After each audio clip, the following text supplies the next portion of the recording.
But most importantly, you have to understand the levels of language acquisition. If you do not learn the levels of language acquisition, you honestly can never help those kids. If you're not looking at the results of that reader test or whatever assessment that your district is using and looking at it to see where they are, you will never help them, because you're going to teach one way for all kids. And there are 5 levels of language acquisition. So a kid who is, for example, in the lowest stage, right? That's the silent stage, the pre-production stage. They're not going to talk at all. And those are the kids, believe it or not, who a lot of times get referred to child study team, because teachers think, oh, they're not talking, they don't understand, or they have to have some kind of learning disability. So if you don't understand where the kids are, you can't design lessons according to where they are. And I'm going to give an example. One time when I was a VP, we were a VP together, I go into this classroom, and the teacher proudly came up to me and said, I took these kids who spoke Spanish and I put them in the back of the room. And I said, why would you do that? She said, well, because, they're not paying attention or they're not understanding. So she puts them into the back of the room and she separates them. Okay? She just number 1, she put them in the back room, which is the worst thing to do. Number 2, she took away their supports. One of the biggest things you can do for ELs is to be able to have some type of supports, whether it's peer support, whether it's a Spanish dictionary, whether you have the vocabulary words in English and Spanish, whatever those things are. But she pulled them away using visuals. So those kids now, they're definitely done because they have no one to explain to them what they're doing. So teachers, all the teachers out there, find out about the levels of language acquisition, meet up with the ESL teacher, English language teacher, whatever your district calls them, and put in your classroom scaffolds for these kids to succeed.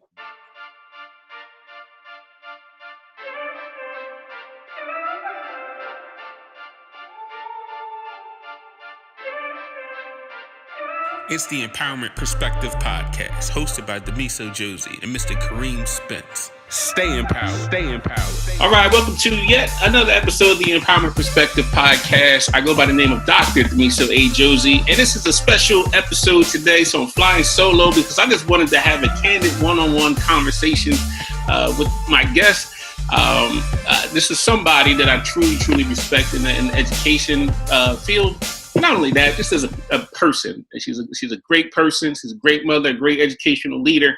I had the blessings of working alongside of her for a short period of time, and the shenanigans that we dealt with in that office. We can talk about that a little bit later. But when we talk about somebody that has a scientific mind and a great leader, she recently completed her doctorate.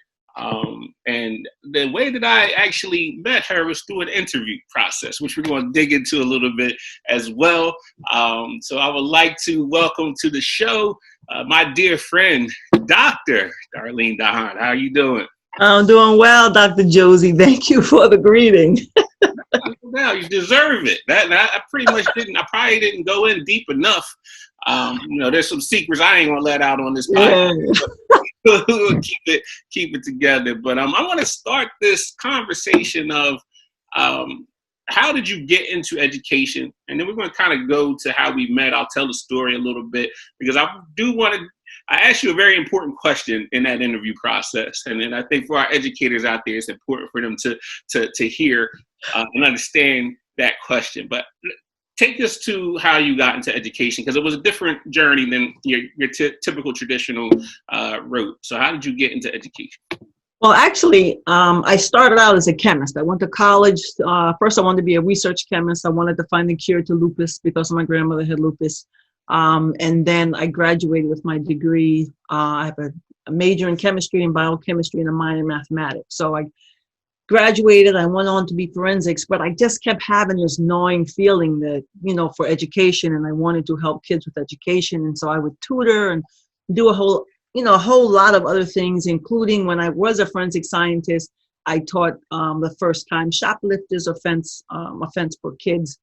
But then when I had kids, I just started seeing the disparity that is offered minority kids. And I guess you can call it the cognitive dissonance that I found that the teachers had. And having a Black son, I saw it even more because I have a son and a daughter.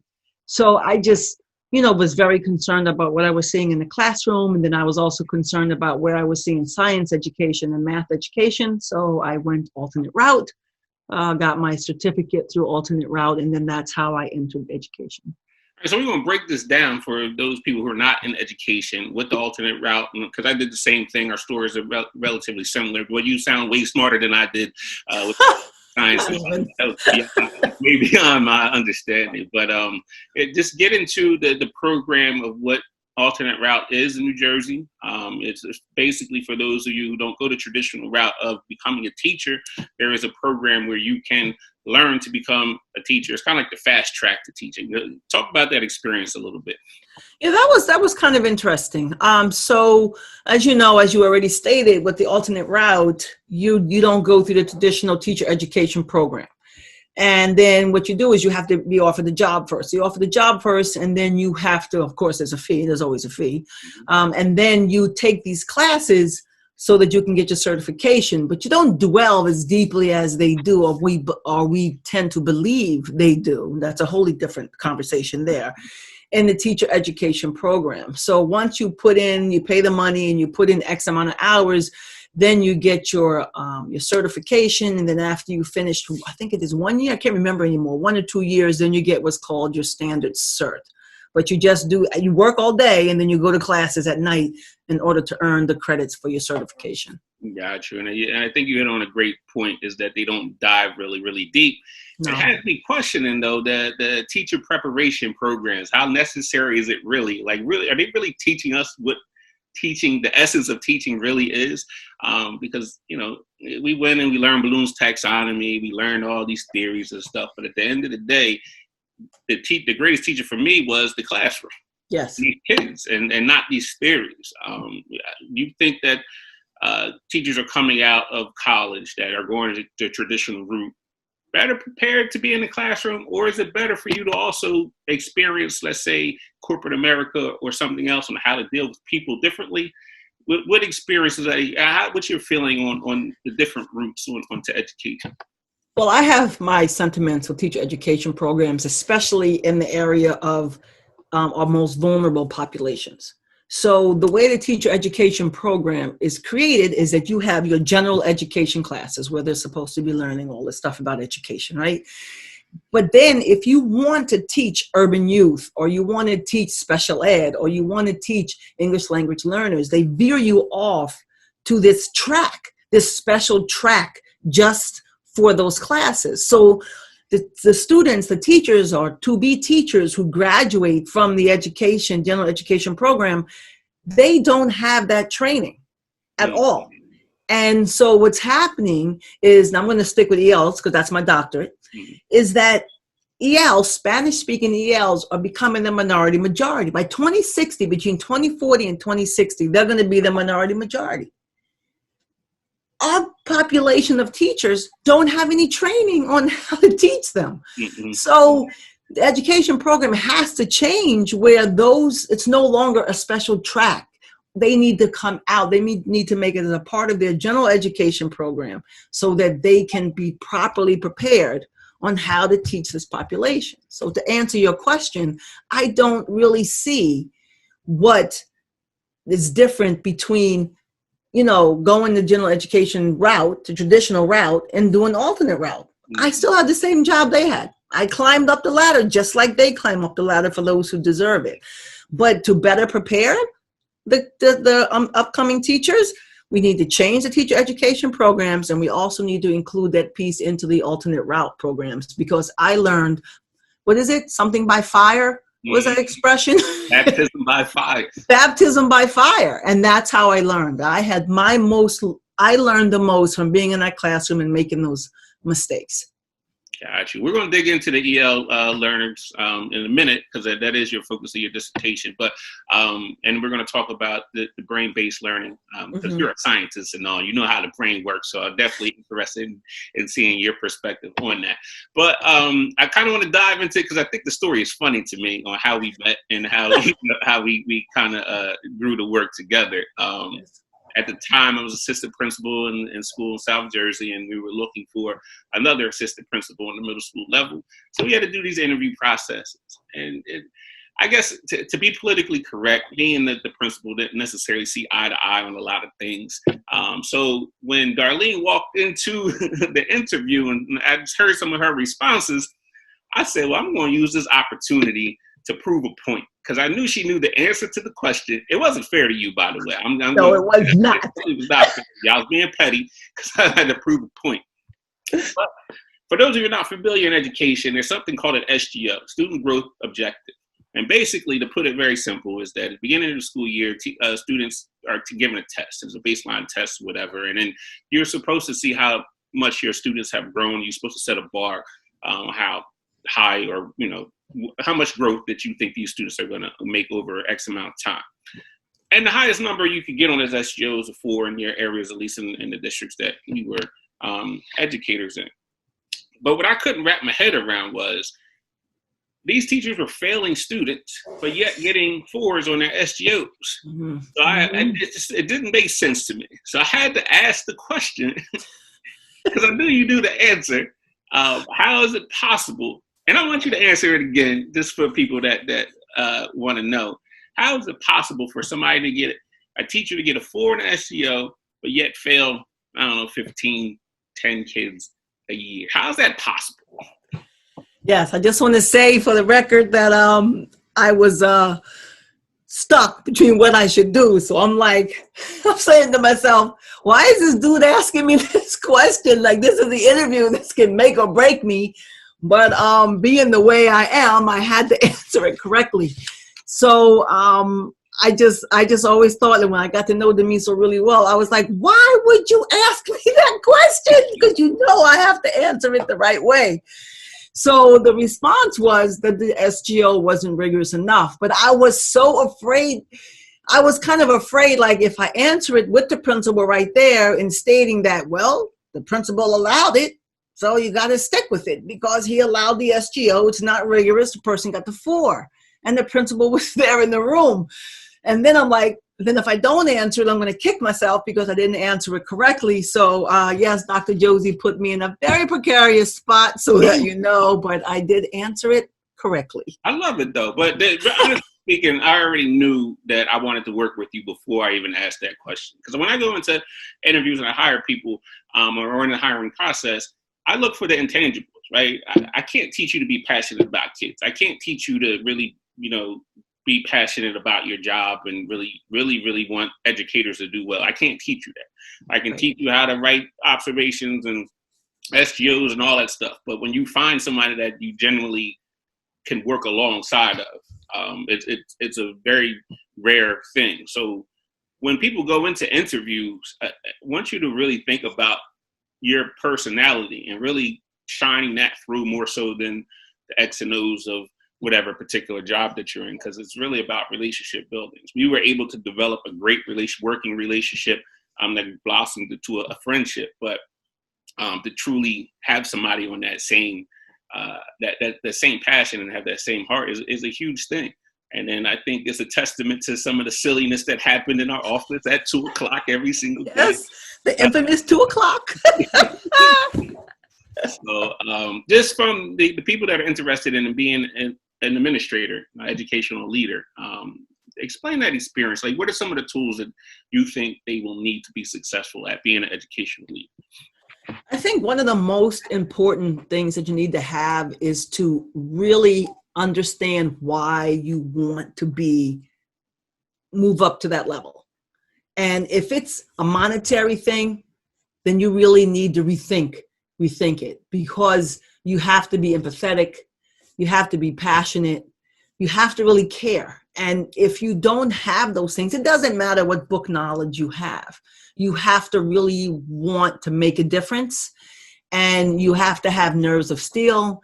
You have to know which mountain you want to die on. Because when you're, as you know, especially when you're that VP, vice principal or principal, you have parents coming at you, some pretty aggressively, not nice, some nice. And you have to have thick skin to be able to deal with someone, sometimes cursing at you, yelling at you. You have to be able to have that. But I think the biggest thing is you have to really care about those kids, care about their future. And I remember when I interviewed for the position I have now, in the director's position of curriculum that I have now, I entered my interview stating this. And I told them, I said, regardless as to who you pick for this position, just if it's not me, make sure that that person understands that their job is to ensure that the kids have a chance and they're prepared for when they walk out the doors of this district. And that's what you have to realize. It's not short-term goals. You are preparing them for the future. Whether you're an elementary VP, administrator, or middle school administrator, you are helping them develop to be successful individuals. I pretty much do the same thing. I look at every school year is that I have 180 days to save this kid's life. Yes. That's a very small window of time. And then, obviously I have 2nd to 5th grade, so there's more time to develop that. But at the end of the day, I have 180 days to save this kid's life and to put him on a path of success. Without having that perspective as an educator, I can't really call you an educator. I mean, you're just really collecting, benefits and a salary. And I'm trying to lead to the space about your dissertation, and we're going to talk about that process too. But I think one of the reasons why, and I could be wrong, correct me if I'm wrong, that you went on this journey is because you wanted to be able to master the ability to help as many kids as possible. Is probably where you were coming from with your dissertation. Speak on your dissertation. What was the topic about it, and why did you choose that particular topic? You kind of hinted on it in the beginning, but dive a little bit deeper into it. Well, what my dissertation topic was, I had two interests and two concerns. One was the future of English language learners, and especially Spanish-speaking English language learners. And the second was teachers' perceptions and being able to address their perceptions and their biases, because we all have them. Every single one of us has a bias. Whether it's how you look at someone, if you're at the supermarket and whether you're looking at someone from you and maybe they're paying with food stamps, think about what your response is when you saw that person paying with food stamps. If you had some kind of an opinion, you have a bias, right? So we have teachers coming into classrooms. Now, mind you, 70% of the population of teachers are middle class white teachers, generally with no involvement whatsoever in an urban situation. And here we have 70% of the teachers teaching our kids without really an understanding. So they're coming in with what they call cognitive dissonance. They're coming in with their bias, and they're coming in with if they feel they should be successful or if they're not successful. So that I can explain cognitive dissonance, it goes like this. If you have this bias and this belief, and it could just be because of how you were brought up, could be the community in which you live, whatever, and you think that a certain population of students cannot do well, or as we're going to put, as was recently stated in the news, that we're lazy, right? Then when you see that person not being lazy, you actually are having conflicts, because it's like, wait a minute, this is going against everything that I believe and everything that I've learned and everything that I was taught. This can't possibly happen. So either you're going to recognize your cognitive dissonance, okay, and then work towards saying, okay, I was wrong. Or in most cases, unfortunately, you're going to push back against it, and those kids lose. So let's stop there right quick, because our dissertations are similar in this particular area right now. As a teacher, how do I establish that? Like, how do I wrestle with the fact that I have these biases? Like, what do I need to do other than, just really recognizing, that I guess I have a problem, I guess you could say. Like, what are the steps that I could use as an educator to really improve in that area? I think the first thing is to be honest.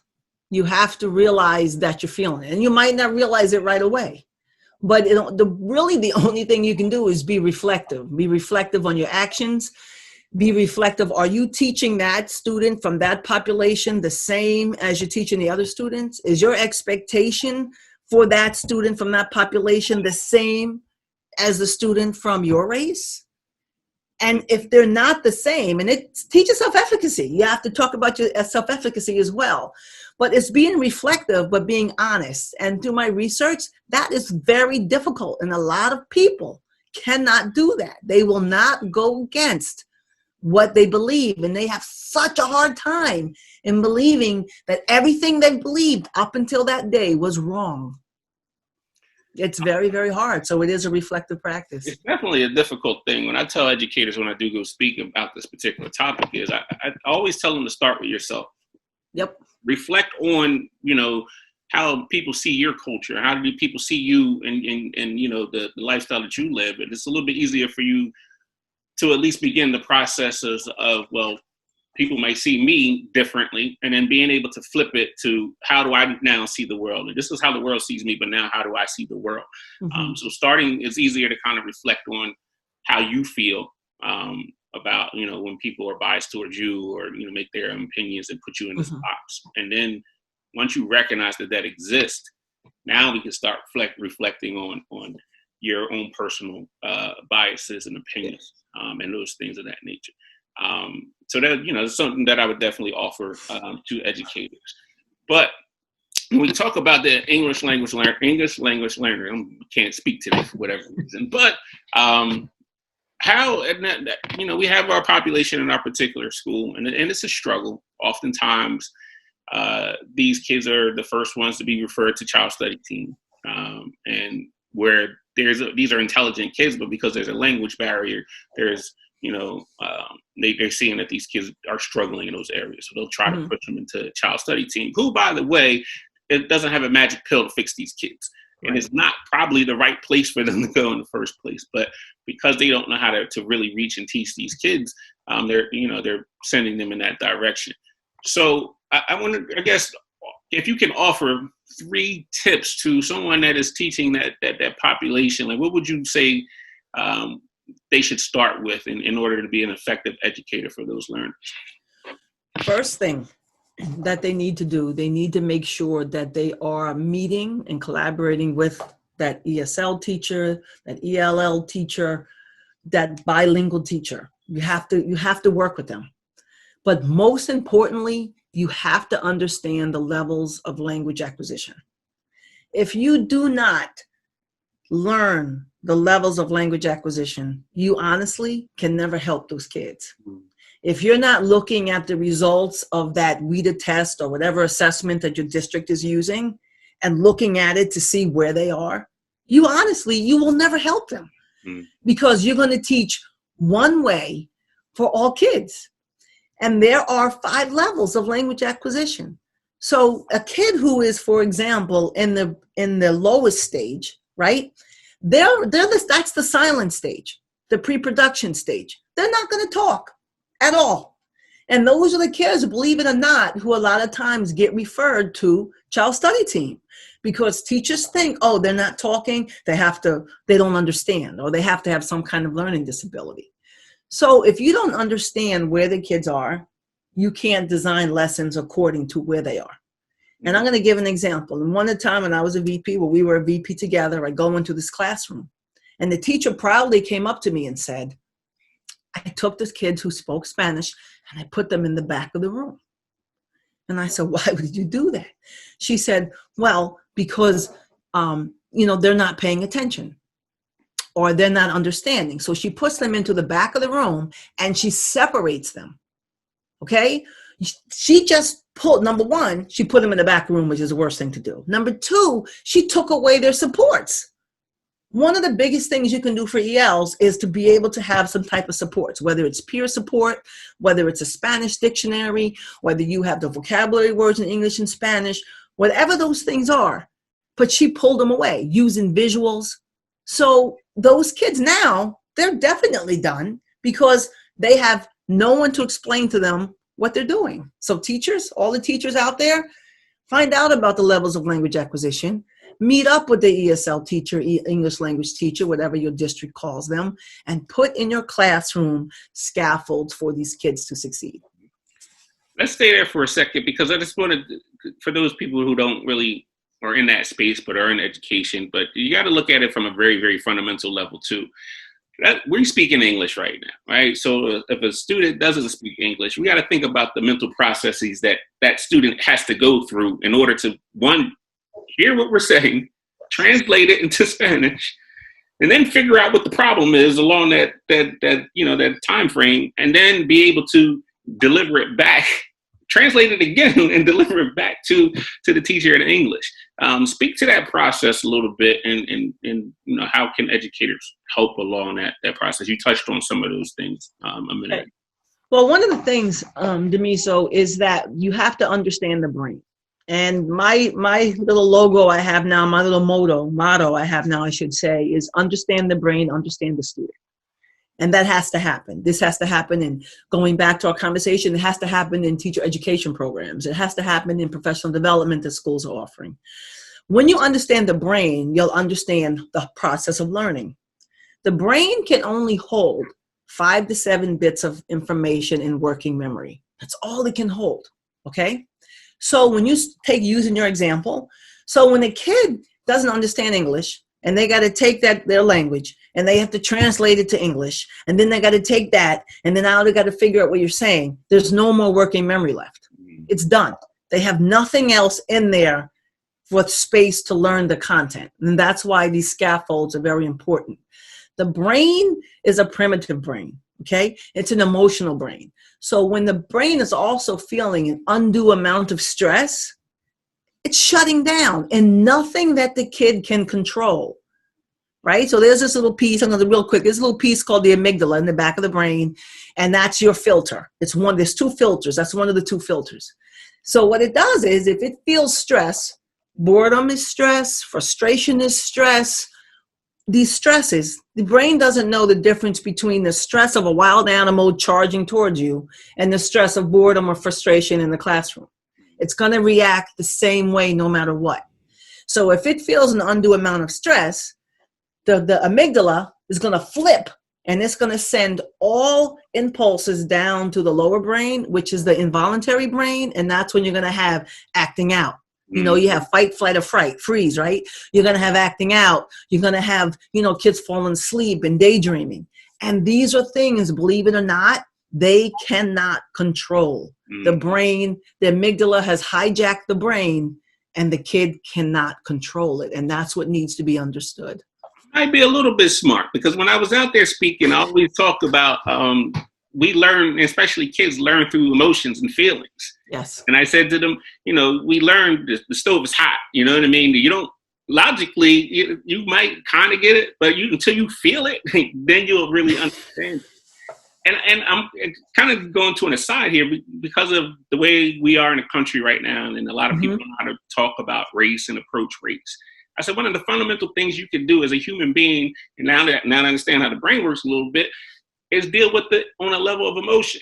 Yes. You know what pain feels like. You know what frustration feels like. Anxiety feels like. You know what that feels like.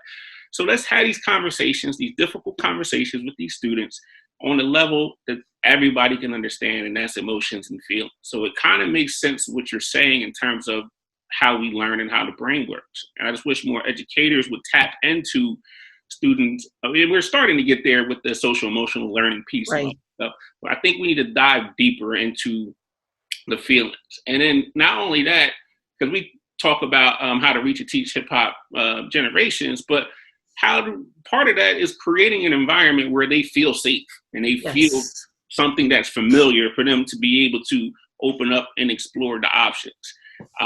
We're going to get into this concept of the growth mind state and the fixed mind state, because I think there's also growth teaching and fixed teaching too. We'll talk about that in a second.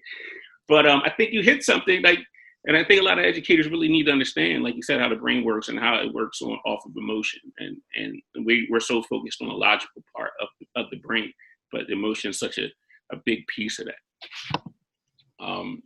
So how can, I guess, get some more tools in terms of this brain-based approach. Who are some of the leading researchers in that field? Who did you turn to when you started this process, and I guess to offer some resources to people out there that are interested in? Well, the first person, a book that I read was by Dr. Judy Willis, and she was a child neurologist. And what she had found out was that there were an increased number of cases coming in where people are claiming that they had ADD, ADHD, attention deficit, all of these issues. But then when she would come in and test them, they didn't have any of the signs that they had these things. So she got to the point where she was just becoming more and more curious as to what's going on. So to make a very long story short, what she did was she left her practice, went to school, and became a teacher. So she became a middle and high school teacher where she can figure out what was happening and using her knowledge of neurology in the brain to figure out if she could help and at least, I guess, providing more insight into what was going on. Mm-hmm. So she was the first person that I did any readings on, was Dr. Judy Willis. The second one is a Mr. David Sousa. I'm not sure if he's a doctor or not, but I know it's David Sousa, S-O-U-S-A. He does a lot of work on the brain of ELs, the brains of special eds, but he does a lot of brain-based research. And then, of course, Carol Dweck, which is the growth mindset, fixed mindset. But those are my three go-tos when I'm dealing with anything that's brain-based.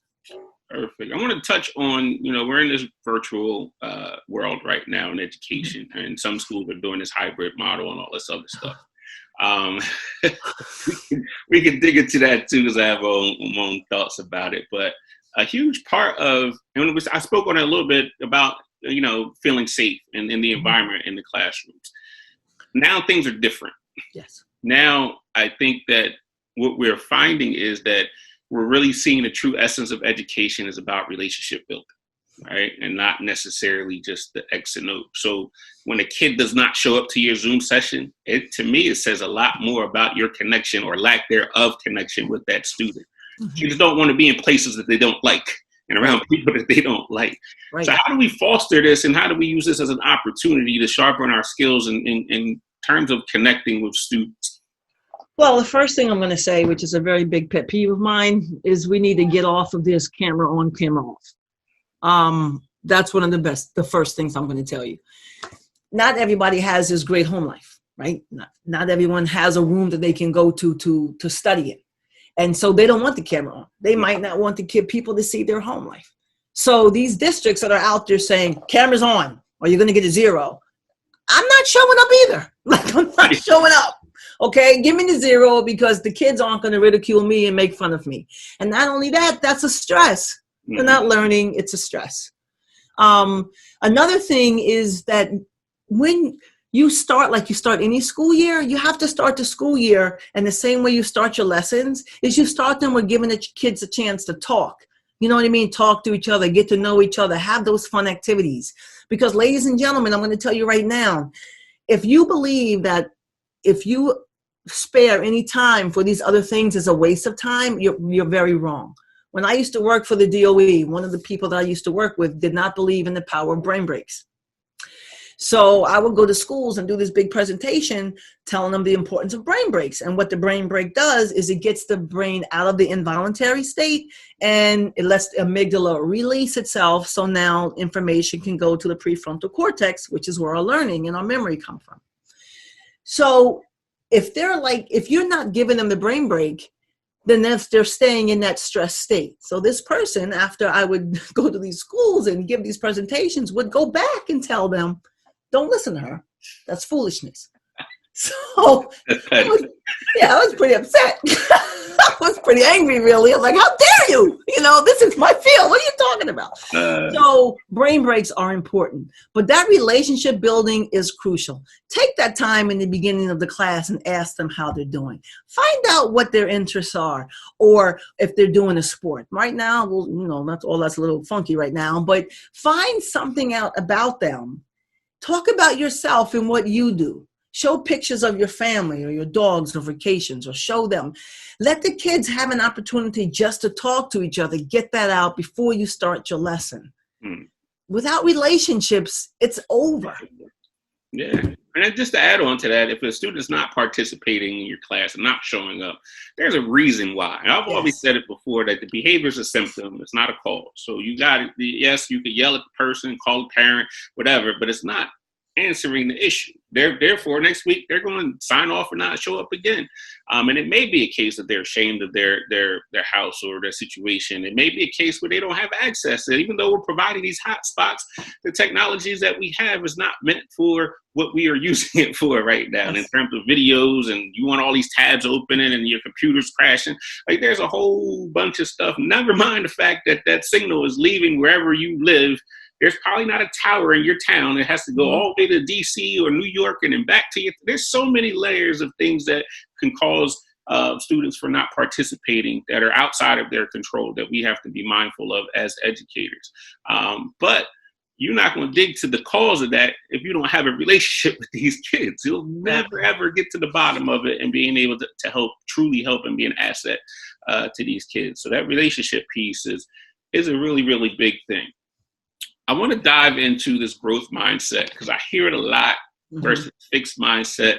And I listened to one of your tips, and it really got me to a point where I always felt what you said, but I was like, I don't really know how to articulate it the way that I wanted to sound. And I was like, I think I found how to articulate this concept. So correct me if I'm wrong. You believe that there is a time and place for a fixed mindset. Can you break that down? Because I hear all the, you need to have growth mindset, which is great in itself. I understand the value of it. So I guess break down the fundamentals of what it is growth mindset versus fixed mindset, and when can we do this dance of using both of them? Okay, well, fixed mindset is when you believe that there are limitations that you were born with and you can't ever overcome that. For instance, some people might say, oh, I'm never going to be good at math. Bam, they're not going to be good at math. They believe they were born with a brain that's not a math brain or not a science brain. So that's a fixed mindset. A growth mindset is where you don't believe that and you believe that the brain continually grows, which is actually what happens. It's called brain plasticity. Okay. So a neuroplasticity is the exact word. So this neuroplasticity means the brain is continually making new neuron connections. The more you use it, believe it or not, the more neurons that are connecting and multiple pathways are forming, which is a great thing. But we're going to talk about fixed mindset. And one of the examples that I gave is that there is a time when fixed mindset, we're going to talk about animals first, right? There is a time in fixed mindset when it's fine, when it's good. For instance, if an animal is going to feed, right? And he keeps running up this hill, trying to catch the rabbit. And each time he runs up this hill, he loses it. He loses the rabbit, doesn't get it. He keeps doing it. The brain is going to say, yo, dude, like, you're not being successful here. You need to realize this isn't working. You have to fix this. So this mindset does make this change because of the fact that he understands he has to eat. But this is not going to work. You keep doing the same thing over and over again and not getting any luck. You need to change, right? So when we talk about education, this is the one that's important. This is the one that really, really hits me hard, is that I'm going to get on the video game, right? Video games, kids fail 80% of the time. 80% of the time. Facts. Right? If it was the classroom, they would say, you know what? I don't have a video game brain, so I'm going to stop. Fixed mindset, right? But it doesn't happen in video games. In video games, they keep failing, but they keep trying. They keep failing, but they keep trying. And that's not what's happening in the classroom. So this fixed mindset of failure is working in the video game, but it's not working in the classroom. So fixed mindset can be good because fixed mindset needs to be a persistence, but we're not seeing it in the classroom. There's another piece to this too, is that students have to be afforded the opportunity to continue in the classroom like they are on those video games. Yes. What we have a tendency to do is You failed. Let's move on. Let's move forward, right? Where the kid, the brain is proven that they have grit. They have the opportunity to really go after it when they want to, and they feel connected to it. But they're given the opportunity to keep trying. Yes. And that's what I think is, I believe in gamification. Okay. I'm not saying that every classroom has to have a video game console in there. I don't even know what they're called because I don't play them. So, but if you set goals, if you set small, tangible goals for the kids to meet, knowing what the big target in, and like, say, for instance, you make it levels. So problems 1 to 3 is level 1. Problems 4 through 6 is level 2. But if you set it up where there's a small incremental growth that they can have, then they can see themselves when they finish one level, there's a dopamine release. But the brain loves pleasure. So they're like, wow, I did it. Even if they have to try a few times to finish those 3 problems, they know that they have another opportunity. Number one, they have multiple opportunities to be successful at that level. And then they know that now they can go to the next level. So they can see themselves getting better. They can see themselves growing. But we don't do that. Just like you said, you fail, there's your grade. Next chapter, let's move on.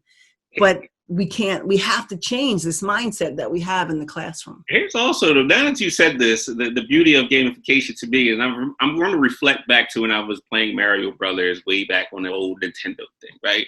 I think it had like 14, 15 levels. And I would always get to like level 14, but I could never, ever beat level 14. I still haven't beaten the game to this day. I stopped playing and moved on to other things. But it dawned on me that the reason why I couldn't beat level 14 is because I was still using the same skills that I learned on level 1. Yep. Exactly. So when we are and these kids are failing and they're trying and they're failing, we have to get them to a space. We have to get them to a space, understand that so you have those foundational skills, but that's not going to be enough to get you to this next level. So we need to start sharpening your toolbox and adding different things to that place. But we don't get to that space a lot in education because we move on. Yes. When the golden ticket is right there for you to say, all right, let's redesign this. Let's resharpen your skills so that we can get you to level 15. Yes. And also a big thing that you can do too is allow kids to make predictions. Predictions is also a dopamine release, so we just really have to be able to, it's really difficult. So I'm not saying I don't get it. Okay. So it's really, really difficult because we have this packed curriculum, right? And then we're trying to get everything in there and packed. But that's when we have to say to ourselves, well, maybe, can I combine 2 content areas? Can I combine ELA with science and incorporate the 2 in there so the kids get it more than one way and they see it in multiple measures? How can we work it so that we can deal with this packed curriculum that we have now so that the kids have these opportunities to fail, but to also try again to be successful? So until we change that piece, it's going to be very, very difficult. But I truly believe within the classroom, if you have this gamification model in your classroom, you'll see more successes. Because otherwise, the kid's going to get the first problem wrong, they're done. Yes. But in the game, they're going to keep trying. So we have to have that kind of fixation in the classroom as well. Great point. I'm going to ask for a prediction from you. We are in this virtual world / hybrid world. Okay. By the way, those educators are out there, especially educational leaders. If you have the space and the opportunity to get away from this live and in-person thing at the same time, which I think is a recipe for disaster, please do so. Create remote-only teachers in your schedule where you're only dealing with that. If you can't do that, at least afford the opportunity for those remote students to have a study hall session, individual sessions, small group sessions along the way, because it is a different way of learning for them. But a lot of people, I will say this too, a lot of people, when I'll get back to my point in a second, a lot of people look at this remote thing as a negative thing. There's actually kids that learn better in this setting. Yes. My own daughters are a testament to that. They're fully remote. They understand when they need to go on. They're on right now. I don't have to be over their shoulder all in their Zoom sessions and all this other stuff because me and their mother have created what we call non-negotiables. School's a non-negotiable. You have to go do it. So once they got that mindset, it's nothing. Yeah, they have their moments here and there. But I think that this is creating an opportunity for us to reinvent education. Yes, sir. On so many different levels. We've got to stop taking what we knew as normal and trying to place it into an unnormal situation instead of creating the true new normal. Your kids are not going to learn the same way. Guess what? It's time for you to sharpen your toolbox as an educator to reach these kids differently. Mm-hmm. How do you see this moment changing education? Do you think we're going to go back? You think we're in the process of reinventing it? And then I'll jump in with my own prediction as well. My prediction, my feeling is that, my hope is that it doesn't go back, okay? But it can go back if the powers to be allow it to go back. Mm-hmm. I believe that can happen. The teachers who are struggling now, really, really struggling, they want it the old way. Mm-hmm. And so when they go back into their classroom and everything, if we ever go back to that other normal, I think the other normal's gone, mm-hmm. but they're going to try to do that. And if the powers to be allow it, then we're going to digress. Mm-hmm. Okay. But what's also happening now, which is a reflection to me, my personal feeling, which is a reflection of the classroom, is that differentiation. Teachers think differentiation is really, really hard.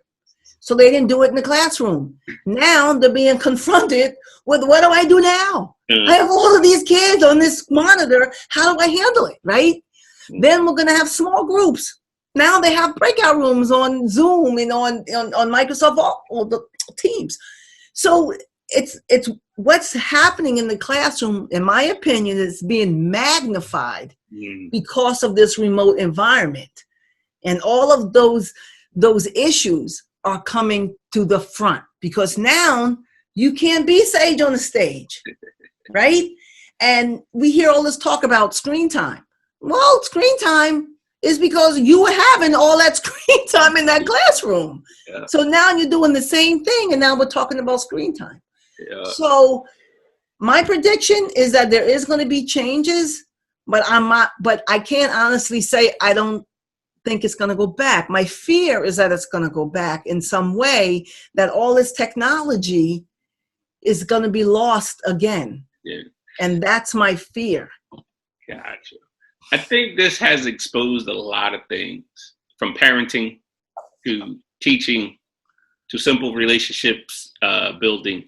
I think it definitely has exposed a lot, definitely on the parenting front. Like we're really seeing what true parenting needs to be for your children. And a lot of us, parents are making excuses, and, it's not the school's job to raise your children, basically, at the end of the day. The law says we have to provide an opportunity to learn. That's all we have to do. Mm-hmm. The rest of it is really up to you. But I'm looking at the concept of remote learning in itself. I don't think that's going to go anywhere. I think a school district will be wise enough to keep at least some of that going, if for those students, whether it be for medical reasons, whether it be for just because that's the type of learner that they are, and really truly using that correctly. There's some work that still needs to be done with it, and we haven't even scratched the surface in terms of what we can truly do with this remote learning if we really focused on it, that aspect of it. And I think you touched on another piece, is that it's going to require educators to truly do differentiated instruction if you really want to work it correctly. So there's opportunity for it to be education to be better on how it's delivered. Mm-hmm. The question is, are we going to take that, or are we going back to the old way because that's what we know, which I would hate to see. But I do think there's a piece of it that at least will remain. There will be no more snow days, for example. There shouldn't be more snow days, right? So even if you look at it as in the summertime, we talk about that summer slide and all this other stuff. It's a perfect opportunity to teach these kids remotely and keep, certain things going. So I do think there is an opportunity for growth in the educational landscape. But what is hurting it is this concept that every school, the standards, I guess, have to be completely the same in all these schools, and the schools have to be run the same. And it doesn't make sense to me because the populations are different. Right. Atlantic City should not look like Hamilton on how it's being run, because it's different populations, and Bridgeton and all these other places. So if you really And I think it's a testament right now, because you look at some of the inner city schools that went fully remote, while most of your suburban schools did the hybrid stuff. So there's all you seeing inequities across the board.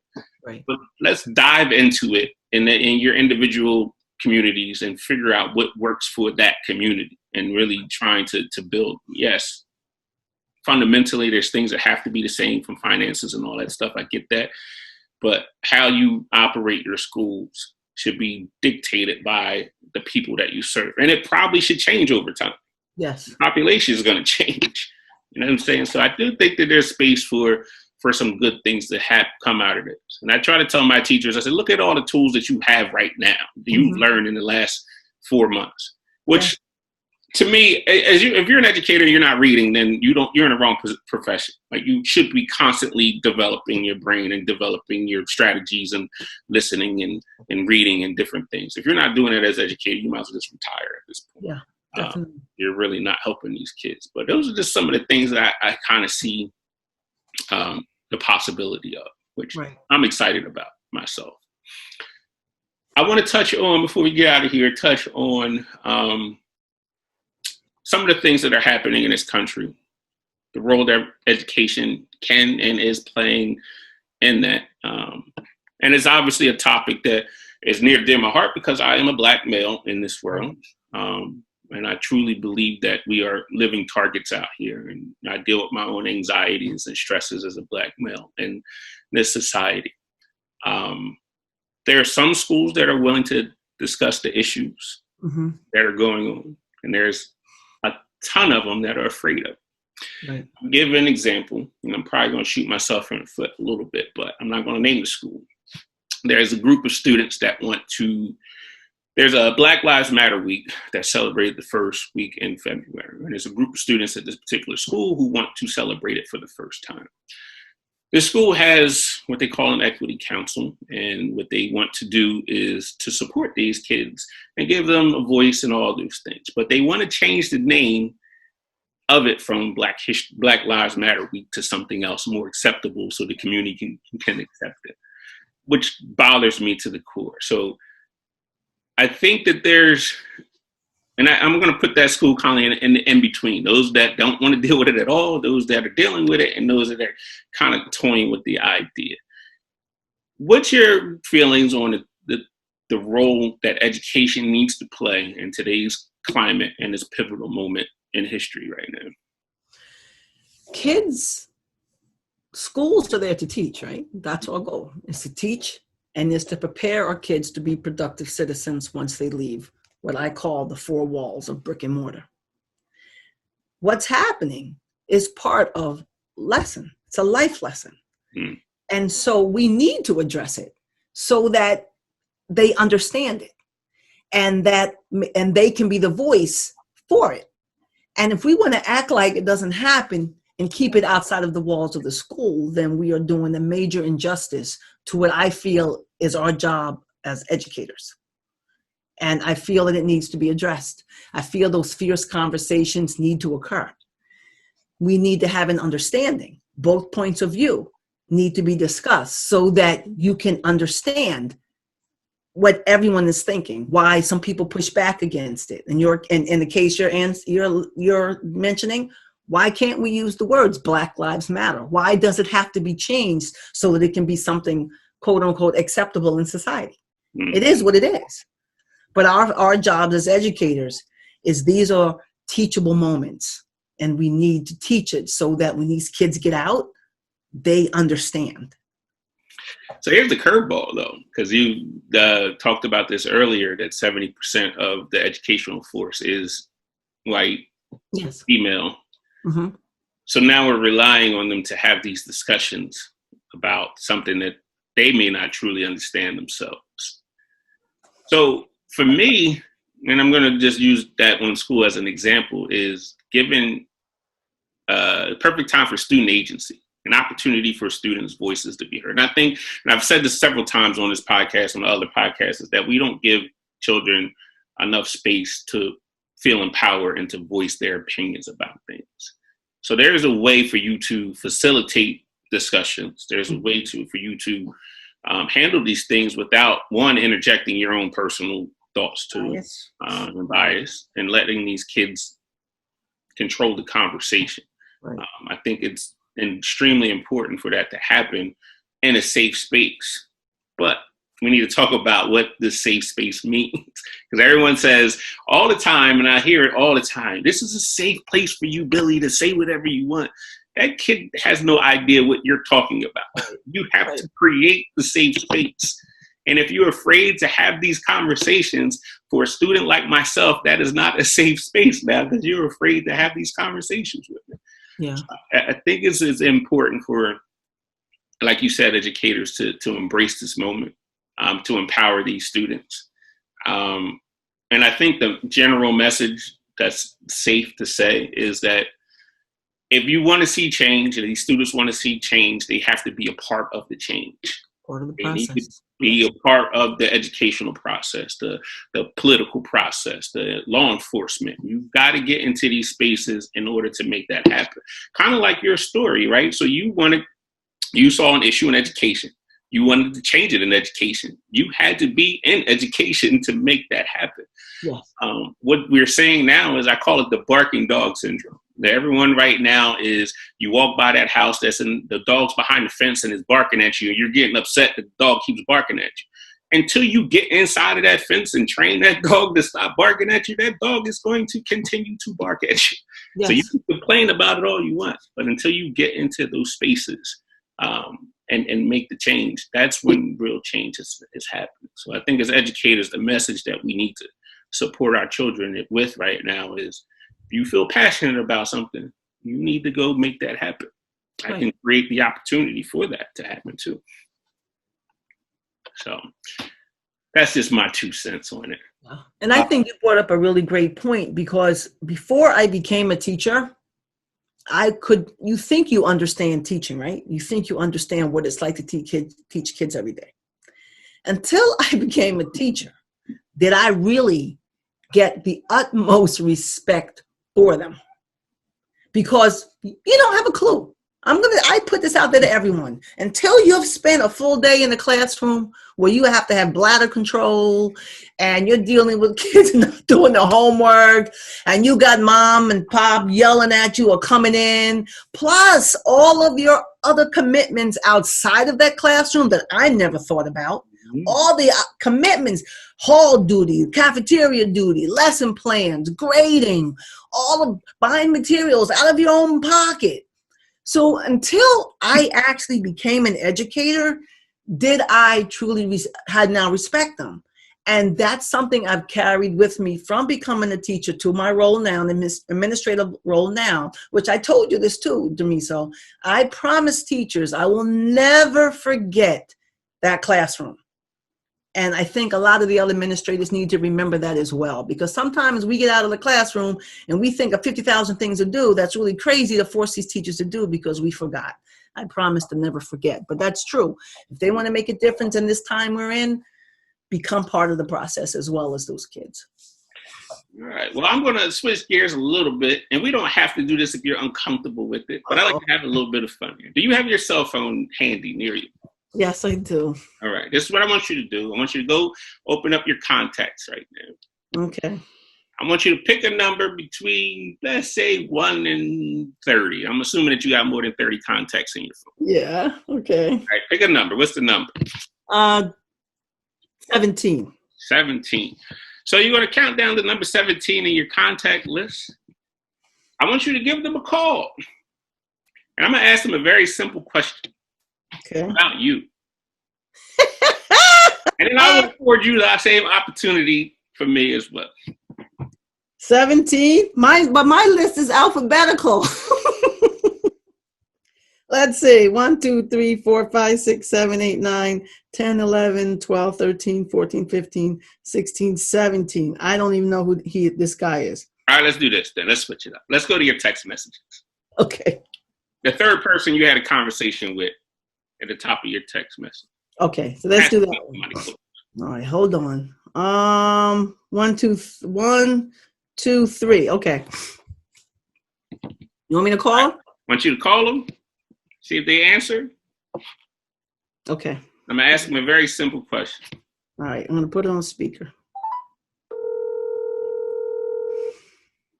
Can you hear it? Yep. Okay.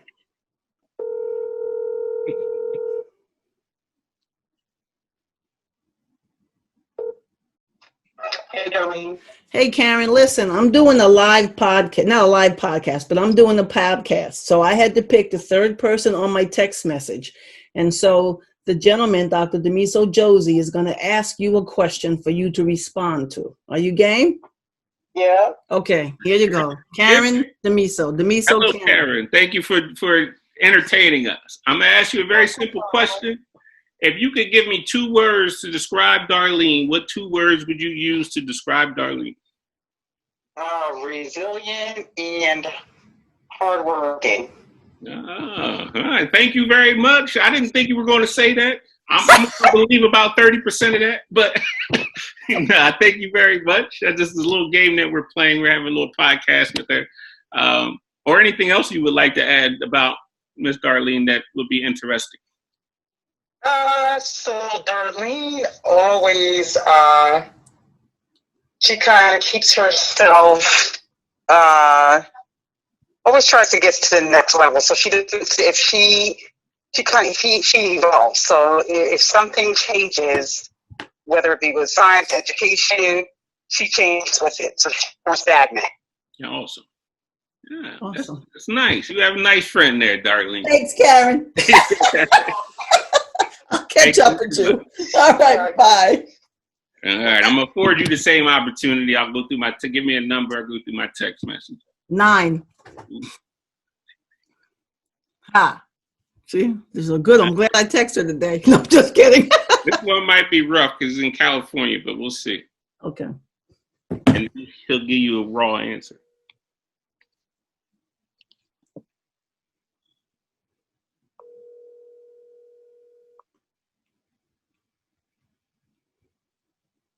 Thank you for calling Jason. No, he did this.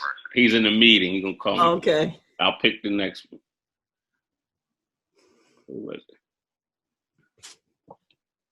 You said 9, right? Yes. Oh, this one's easy. Oh.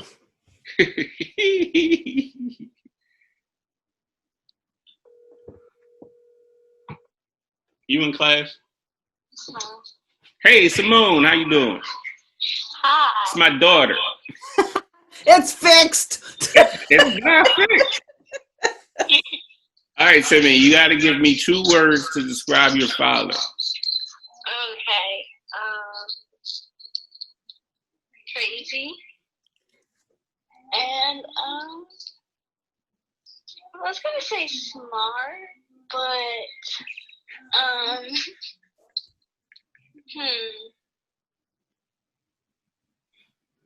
Oh, this is hard. You don't consider me smart, number 1, and then this is hard. You don't have another adjective to describe your father? Yeah.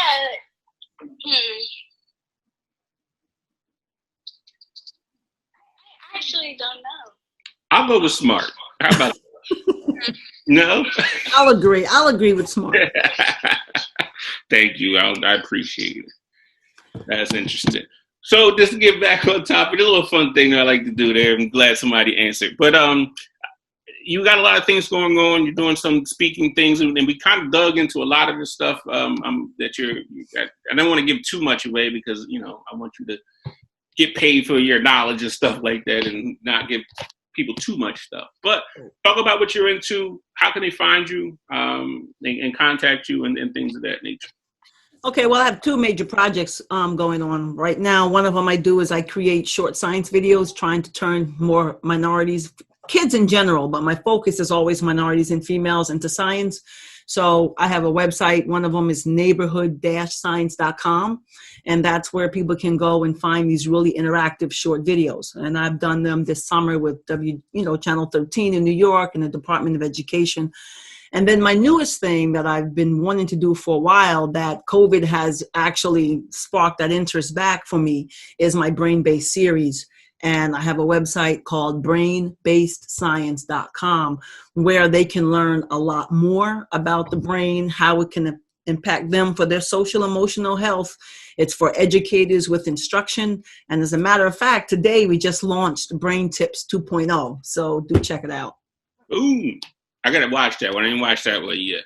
Yeah, I just released it before I got on the call with you. Well, so that's why I didn't watch it yet. Any other topics that you speak on? I know we've been to various cities talking about different topics or anything. Anything else that you are interested in, just in case there's some schools out there that want to use you, your professional development and your brain. Well, definitely on increasing teacher self-efficacy, ELLs, of course, any and everything that has to do with ELLs and reviewing curriculum and instructional practices for English language learners and struggling students. You know, the presentations that you and I have done together, which was, you know, you're a vice principal, now what? And now I know that you have, you know, spearheaded and taken on the Hip Hop 101 for educators. But anything ELL, instructional practices, that's where my passion lies. All right, one more time where they can find your information. 2 places. One is neighborhood-science.com for anything science related, and brain-based-science.com for my series on brain-based learning and webinars and PDs that I have conducted in regards to that. And that includes ELs and struggling learners. Right. Well, Miss Dr. Dahan, I should say. I got to make sure I say that correctly. Right. With the utmost respect, because you deserve it. It was definitely, I know the process. It was not fun whatsoever. Yes. But you did it, and you're actually one of the reasons why I decided to embark on that journey tw. So that's why we kind of did it at the same time. You finished before me, but we did start together. That's true. I was hustling a little bit to get it done, but definitely appreciate you and the work that you're doing out there. So keep that up, and always will be supporting you any way that I possibly can. And the educators out there is somebody definitely you need to follow and definitely need to keep up on, because I'm making a prediction. She's going to be the next one. She's going to be the next one in education that you need to definitely follow, and she has some wonderful things to say, some useful things, some effective tools on how to teach these children. So make sure you're following her out there. As far as the Empowerment Perspective Group, we are ramping up for season 5. This is a special episode to kick off our season 5, but season 5 is going to focus specifically on student voices. So we're going to talk to a bunch of young people and get their opinions about what's going on in the world, what's going on in their classrooms. We want to hear from the young people. So if you got any kids that are out there that will be interested in talking to us about their experiences, I know I have a couple of people coming on soon to talk specifically about social injustice from a child's perspective. We have also someone coming on that has created a book club, a young person that's doing some wonderful things out there in Michigan. I'll have my daughters on here too. They're going to talk about their experience from remote learning. So just season 5 is going to be focusing specifically on children, and what better way to kick it off with other than with a great educator that teaches children. So make sure you stay tuned for that. And as always, stay empowered. I'll bring Mr. Petty back at some point in time. We're not ready for that yet, but we're going to get there. So stay empowered.